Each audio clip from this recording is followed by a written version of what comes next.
இருப்பாரா என்று எனக்கு தெரியாது. எல்லா மனிதனும் ஒன்றுக்குத்தான் ஆசைப்படுகிறார். இறந்த பிறகும் வாழ்வதற்குத்தான் ஒரு மனிதன் ஆசைப்படுகிறார். கலைஞர் வாழ்ந்த காலம் வரைக்கும் தான் மறைந்த பிறகும் வாழ்வதற்கான உச்சகட்ட பணிகளை ஆற்றிவிட்டு போயிருக்கிறார் என்பதுதான் உண்மை. அமைச்சர் அவர்களே, நன்றி. ஏன் நன்றி என்றால் 2 பொருண்மைகளுக்காக. மூத்த தலைவனுக்கு இளைய தலைமுறை எடுக்கிற நன்றி திருவிழா என்று உங்களுக்கு நன்றி சொல்கிறேன். 2வது நன்றி எனக்கு நீங்கள் வழங்கிய வாய்ப்புக்கு.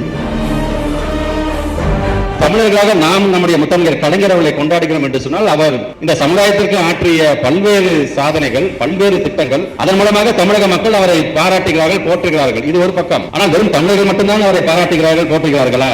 ஒட்டுமொத்த இந்தியாவே பாராட்டக்கூடிய ஒரு தலைவர் தான் நம்ம முத்தமிழர் கலைஞர் என்பதை நாம் பொறுமையோடு எடுத்து சொல்ல முடியும். இந்த நாட்டிலே பொட்டு பூச்சிகளாக, புன்மை தேரைகளாக, ஆமைகளாக, ஊமைகளாக அடங்கி ஒடுங்கி கிடந்த அந்த ஒடுக்கப்பட்ட மக்களை அதிகார பீடத்தில் அமர வைத்த தலைவர் முத்தமிழர் கலைஞர் என்று சொல்லுவோம். அதற்காக தன்னுடைய வாழ்நாளை அர்ப்பணித்தார். ஏதோ ஒரு திராவிடம் பேசினார், ஏதோ வள்ளுவரை பாராட்டினார், வள்ளுவருக்கு கோட்டம் அமைத்தார் என்பதல்ல செய்தி. தமிழ்நாட்டின் எந்த ஒரு மூலையிலும், எந்த ஒரு பள்ளிக்கூடத்திலும் போய் 5ஆம் வகுப்பு 6ஆம் வகுப்பு படிக்கிற மாணவனை அழைத்து, தம்பி ஏதாவது 2 திருக்குறள் சொல்லு என்று சொன்னால் உடனடியாக 2 திருக்குறளை ஒரு மாணவன் சொல்ல முடியும் என்கிற நிலை தமிழ்நாட்டிலே இருக்கிறது என்று சொன்னால், அந்த புனித நூல் என்று சொல்லப்படுகிற அவர்களுடைய புனித நூல்கள் நாவிலே உணர வேண்டிய இடத்திலே அவற்றை தூக்கி எறிந்து விட்டு திருக்குறளை கொண்டு போய் வைத்தவர் முத்தமிழறிஞர் கலைஞர் அவர்கள். கலைஞரிடம் கேட்கிறார்கள், உங்களுடைய வாழ்க்கையினுடைய நோக்கம் என்ன?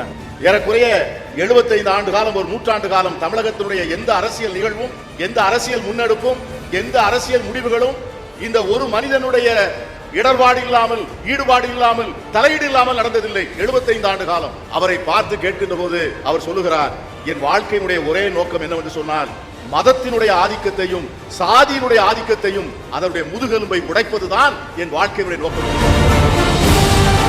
24 வயதில் எந்த உணர்வோடு சனாதனத்தை எதிர்த்தாரோ தலைவர் கலைஞர், அதே உணர்வோடு 3/4 நூற்றாண்டு காலம் இந்த மண்ணிலே இருந்த தலைவர் நம்முடைய தலைவர் கலைஞர் என்பதை வரலாறு சொல்லிக் கொண்டே இருக்கும். 75 திரைப்படங்களுக்கு அவர் வசனம் எழுதியிருக்கார். அது திரைப்படத்துக்கு எழுதப்பட்ட வசனம் கிடையாது. சமுதாயத்தை திருத்துவதற்கான, சமுதாயத்தை மாற்றுவதற்கான ஒரு நெருப்பு பொறியாக, தீ பொறியாக அது கிளர்ந்து எழுந்தது.